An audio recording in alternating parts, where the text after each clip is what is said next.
નમસ્કાર વિદ્યાર્થી મિત્રો, શ્રી એશિયન વિદ્યાલયના ઈ લર્નિંગ પ્રોગ્રામમાં ફરી આપ સૌનું હાર્દિક સ્વાગત છે.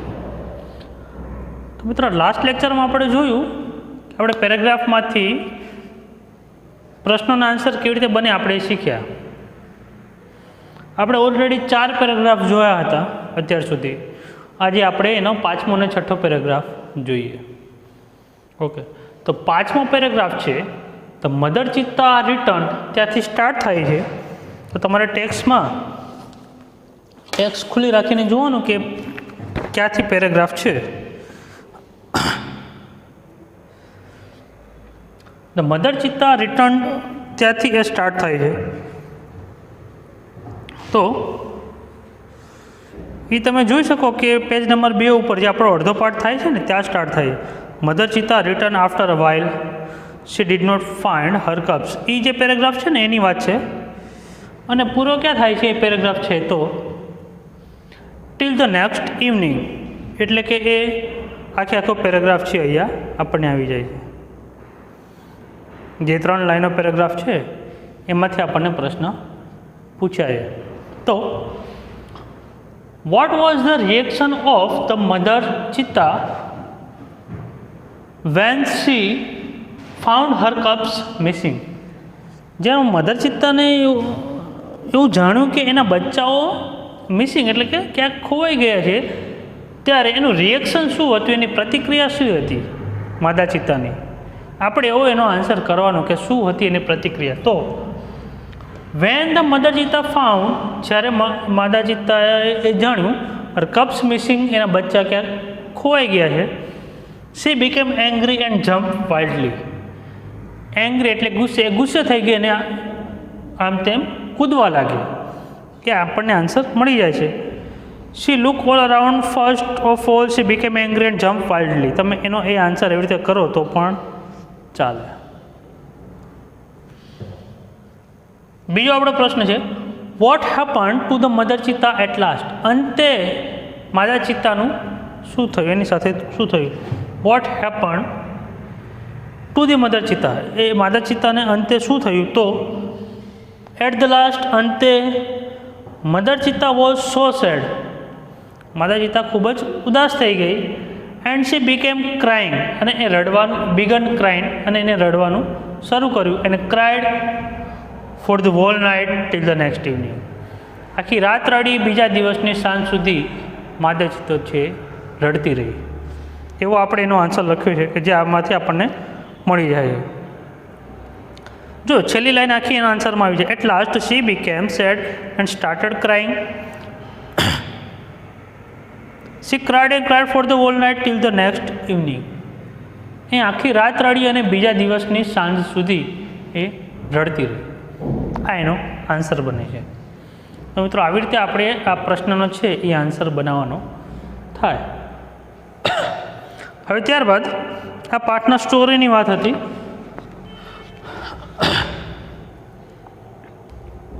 હવે આપણે જે સામેના પેજ નંબર 3 ઉપર આપ્યું છે ફેક્ટ્સ અબાઉટ ચિત્તા, ચિત્તા વિશેની અમુક હકીકતો, એમાંથી આપણે હવે અમુક પ્રશ્નો કાઢે છે.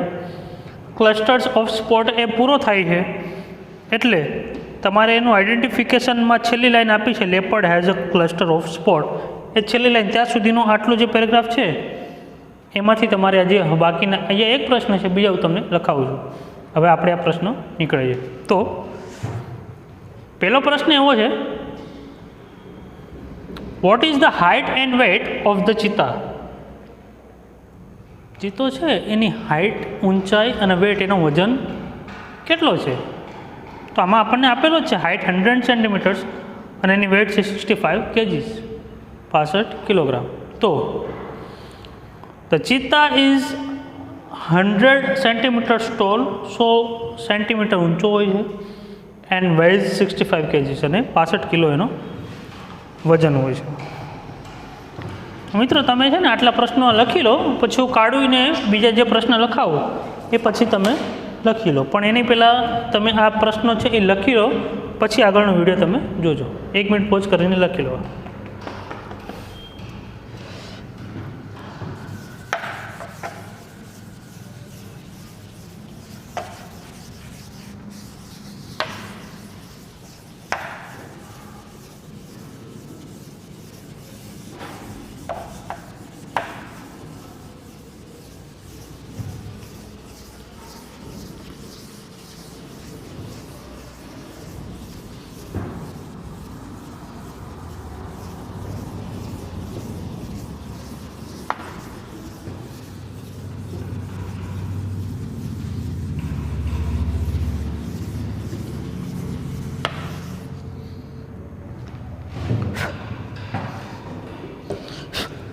હવે મિત્રો આપણે છઠ્ઠા જ પેરેગ્રાફનો બીજો પ્રશ્ન આપણે તમે જ્યાં પહોંચ્યા છો ત્યાંથી જ તમારે કન્ટિન્યુ કરવાનું છે. What is the cups fat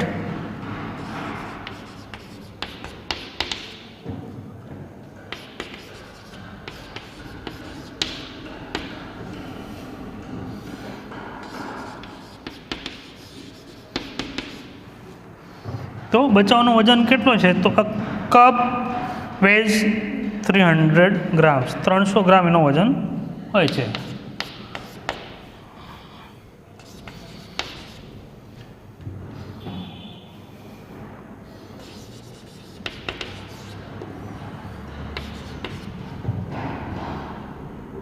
cups weighs 300 grams.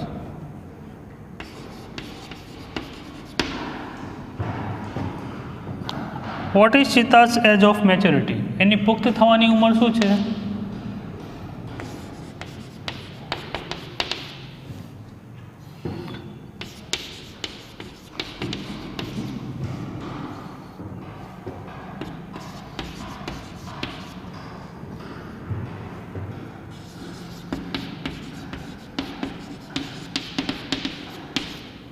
Maturity એટલે પુખ્તતા.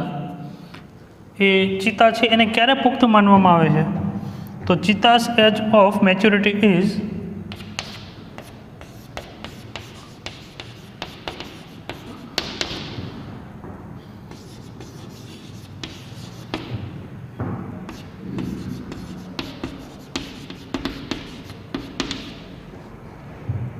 Two years.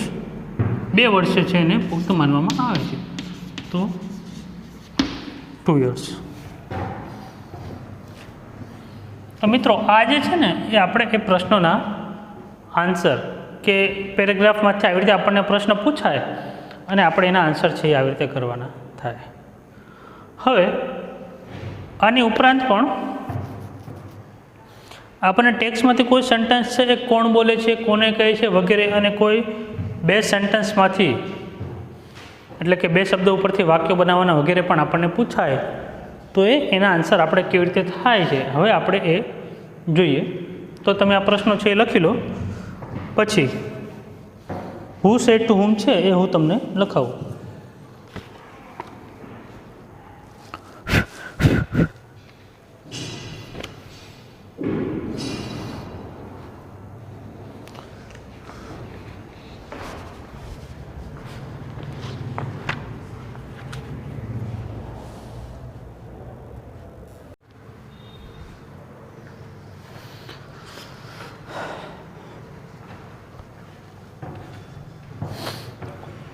મિત્રો હવે આપણે એક્ઝામમાં પ્રશ્નો ઉપરાંત ટેક્સ્ટ બુકમાંથી હુ સેડ ટુ હુમ પૂછાય છે. આપેલું સેન્ટેન્સ કોણ બોલે છે અને કોને કહે છે, જે એક સેન્ટેન્સનો 1 માર્ક્સ હોય છે. કોણ બોલે એનો અડધો માર્ક્સ, કોને કહે એનો અડધો માર્ક્સ. જો તમે બોલનાર અને સાંભળનાર 2 સાચી વ્યક્તિ લખ્યું હોય તો 1 માર્ક્સ મળે, અને બોલનાર સાચું કે સાંભળનાર ખોટું અથવા બોલનાર ખોટું કે સાંભળનાર સાચું બેમાંથી 1 સાચું હોય તો એનો અડધો માર્ક્સ મળે છે. તો write who said to whom the following sentences.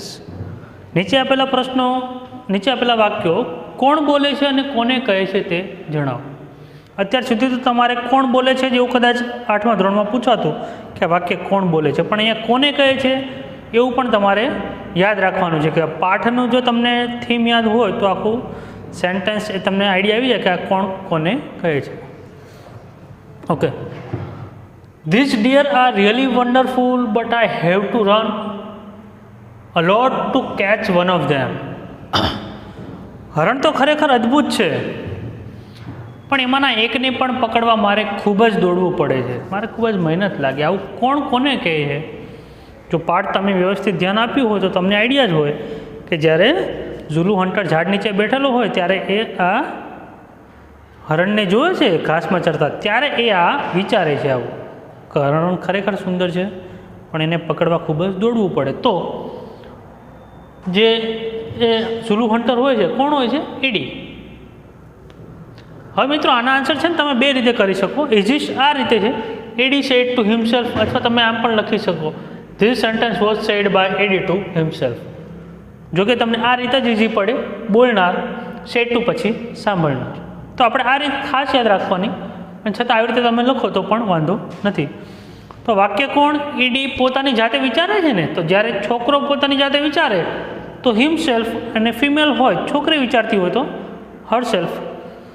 તો this sentence was said by Eddie to himself. Eddie પોતાની જાતે મનમાં આ વાત છે એ કહે છે, એટલે બોલનાર એ ઈડી જ છે ને સાંભળનાર પણ એ પોતે જ છે. Can I be lucky as this beautiful cups. શું હું આ બચ્ચાઓના જેટલો નસીબદાર બની શકું? જ્યારે માદાજી તો શિકાર કરે છે ને, અને ઓલા બચ્ચાઓએ ભોજન આરોગ્ય છે, ત્યારે આને ઈર્ષા થાય છે કે અરે આ બચ્ચાઓને તો કેટલું સારું છે કે એમને માટે એમની માતા છે શિકાર કરે છે. તો શું હું પણ એવો નસીબદાર બની શકું કે મારા માટે કોઈક શિકાર કરે? એના મનમાં વાત આવે છે ને. તો વાક્ય કોણ? ઈડી પોતાના મનમાં વિચારે છે. તો Eddie said to himself. Eddie પોતાની જાતને કહે છે. જોકે છે બહુ જ ઇઝી મિત્રો, પણ જ્યારે તમારે વધારે યુનિટ ભેગા થાય, વધારે પાર્ટ ભેગા થાય, ત્યારે તમારે અમુક ટાઈમ વિચારવું પડે કે આ સેન્ટેન્સ કદાચ કયા પાર્ટનું હશે અને કોણ બોલે કોને કહે. અત્યારે તો હજુ એક જ યુનિટ છે એટલે તમને બધું યાદ જ હોય છે.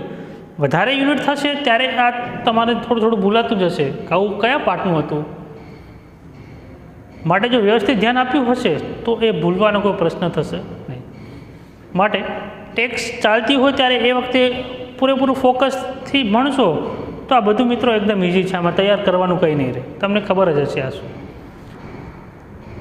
Everybody of our tribe will hate you because you are crazy and weak too. Everybody of our tribe, આપણા કબીલાના દરેક લોકો તને નફરત કરે છે. બિકોઝ યુ આર વીક, કારણ કે તું કેવો છે? દુષ્ટ છે, લેઝી અને આળસુ પણ છે. તો આવું વાક્ય કોણ અને કોને કહે છે?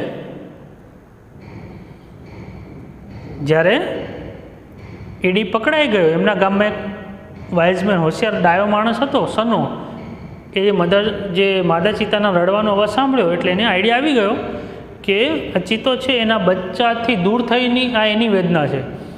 જ્યારે એને બચ્ચાને શોધી કાઢ્યા ત્યારે એને આઈડિયા આવી જ ગયો કે આવું કામ છે ઈડીનું હોઈ શકે, અને એ તરત ઈડીની ઝૂંપડીએ જાય છે અને એને ધમકાવે છે. ત્યારે આવું સેન્ટેન્સ બોલે છે કે આપણા કબીલાના દરેક લોકો તને નફરત કરે છે કારણ કે તું આળસુ અને લુચ્ચો છે. તો Sano said to Eddie. Next, you have broken the rule of our tribe.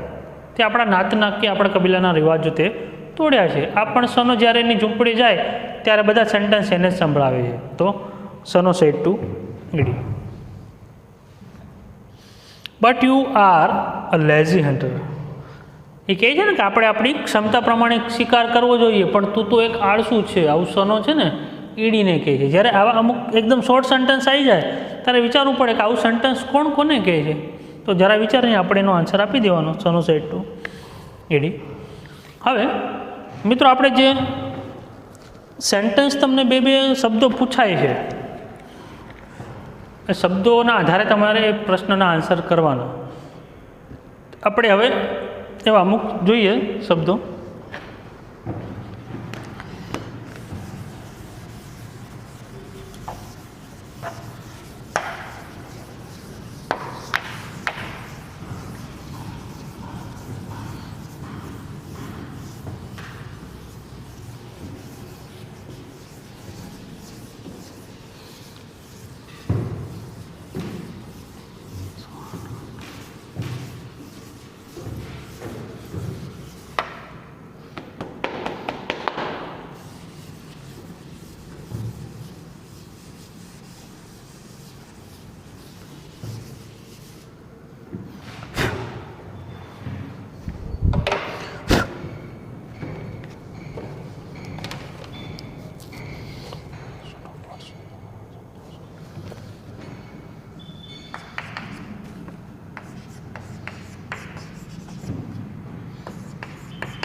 હવે મિત્રો તમારે શબ્દો પરથી વાક્યની સૂચના એવી હશે કે શબ્દોનો પ્રયોગ તમારા વાક્યમાં કરો.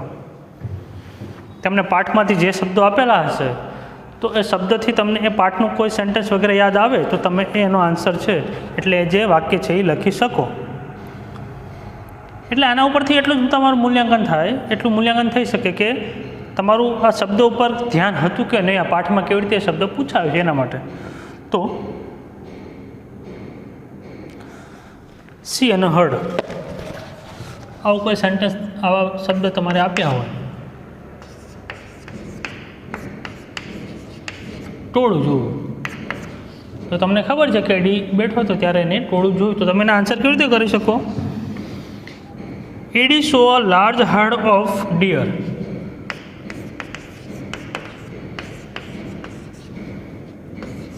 A large herd of deer grazing in the meadow.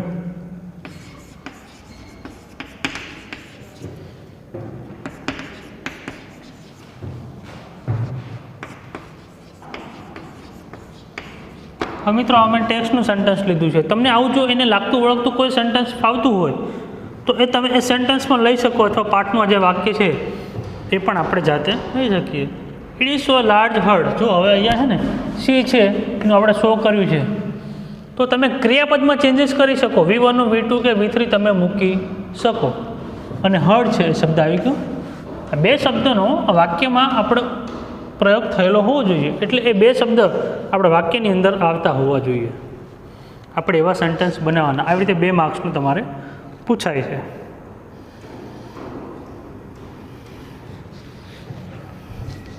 બીજું સેન્ટેન્સ આપણે જોઈએ તો બીજા શબ્દમાં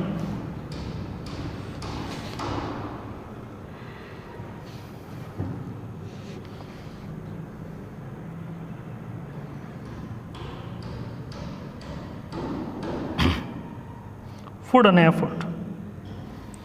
ગેટ મેળવવું,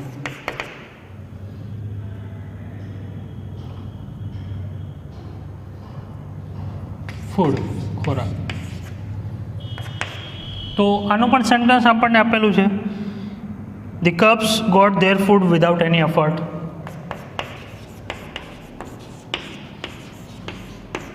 બચ્ચાઓને વગર પ્રયત્ને એમનો ખોરાક મળી ગયો. The cubs got their food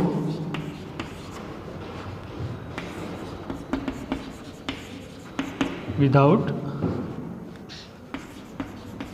any effort. તો ફૂડ આવી ગયો અને ગેટ છે એનું આપણે ગોટ કર્યું, ભૂતકાળ કર્યું છે. તો 2 શબ્દ છે તમારે આવી જાય. આવી રીતે તમારે એના સેન્ટેન્સ બનાવવાના થાય એક્ઝામમાં.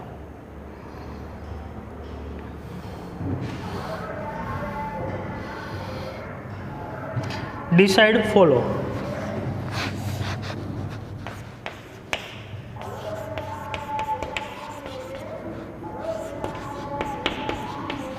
ડિસાઇડ એટલે નક્કી કરવું, ફોલો એટલે પીછો કરવો. તો એડી ડિસાઇડેડ, આપણને જે પાઠમાં જે સેન્ટેન્સ આવું આપેલું છે કે Eddie decided to follow cubs and steal one.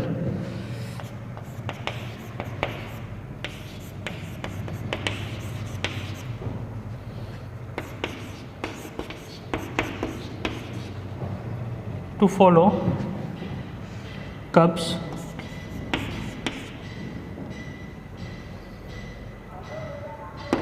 આમાં આપણું બંને સેન્ટેન્સ આવી જાય છે, ડિસાઇડેડ અને ફોલો. તો આપણું સેન્ટેન્સ આપણે રાખી શકીએ કે Eddie decided to follow cups, અને બચ્ચાનો પીછો કરવાનું નક્કી કર્યું.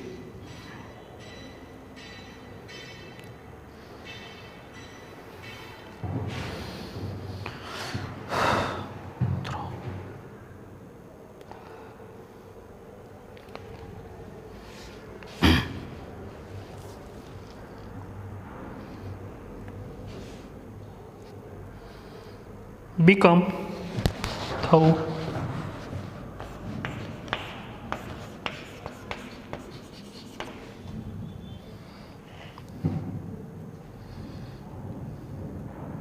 એંગ્રી ગુસ્સો.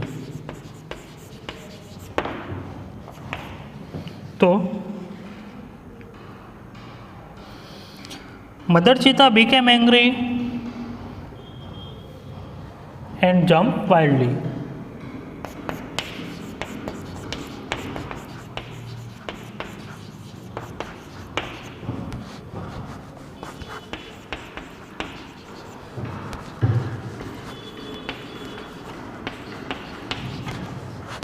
આ બાકીનું આપણને જો યાદ આવતું હોય સેન્ટન્સ જમ્પ વાઇલ્ડલી તો આપણે એને આમાં ઉમેરી શકીએ.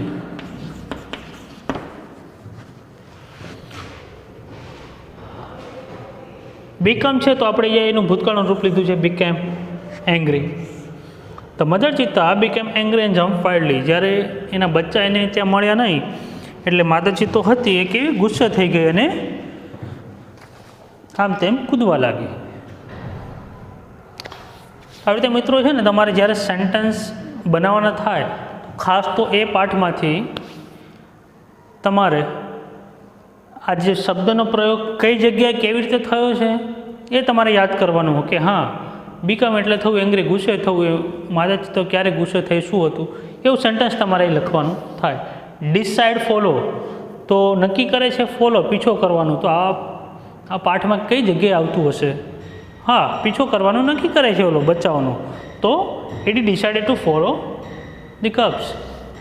આવી રીતે મિત્રો તમારે આ જે સેન્ટન્સ બનાવવાના છે આના માટે ક્યાંય કોઈ તમારે તૈયાર કરવાની કંઈ બહુ જરૂર નથી રહેતી. ખાલી તમારે પાઠને ધ્યાનથી વાંચવાની જરૂર રહે તો આ સેન્ટન્સ છે ને ઓટોમેટિક તમને યાદ આવી જાય કે હા આવા શબ્દોનું આવું વાક્ય બનતું હતું.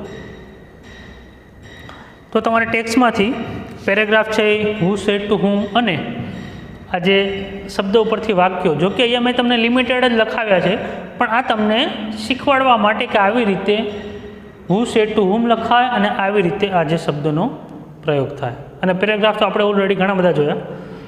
તો તમારે આ યુનિટમાંથી આટલું ખાસ તૈયાર કરવાનું રહે. આની ઉપરાંત તમારા બ્લેન્ક્સ પૂછાઈ શકે પણ કઈ બ્લેન્ક્સ કેવી રીતે હોય એ કંઈ ફિક્સ ન હોય. કોઈ પણ પેરેગ્રાફ તમને અહીંયા બેઠો મૂકી દઉં અમુક શબ્દો નીચે અંડરલાઇન કરીને શબ્દ ઉડાડી દો અને એને હું બ્રેકેટમાં મૂકી દઉં આડાવડા કરીને. કયો શબ્દ કઈ જગ્યાએ યોગ્ય મૂકવાનો એ જો પાઠ ઉપર ધ્યાન હોય તો એ તમે એને ચોક્કસ લખી શકો. તો એ પાઠનું જેટલું ધ્યાનથી રીડિંગ કરશો તો બધું જ એમાં આવી જાય. પ્રશ્નોના જવાબ આવી જાય. હુ સેડ ટુ હુમ શબ્દો પરથી વાક્યો પાઠમાંથી ખાલી જગ્યા પૂછાય એ દરેક પ્રશ્ન. તો શક્ય એટલું આપણે ટેક્સ્ટ ઉપર જે પાઠ ચાલતો હોય ને એ વખતે ધ્યાન આપશું કે જેથી દરેક આપણને એકદમ આસાન થઈ પડે.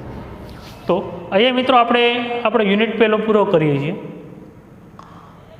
પાઠમાંથી કેવી રીતે ને કેટલું પૂછાય એનું મેં ઓલરેડી તમને માહિતી આપી. હવે ફક્ત તમારે એ તૈયાર કરવાનું બાકી રહી છે. અને આ જે કાંઈ આપણે જે લખ્યું છે પ્રશ્નો છે હુ સેડ ટુ હુમ કે આ સેન્ટેન્સ વગેરે એટલું તો આપણે તૈયાર કરવાનું રહે જ. ઉપરાંત પણ આપણે પાઠમાં ધ્યાન આપવી કે જે બીજા કંઈ શબ્દો કે પ્રશ્નો નીકળતા હોય તો એના ઉપર આપણું ધ્યાન જાય. તો મિત્રો મળીએ આવતા લેક્ચરમાં. ધન્યવાદ.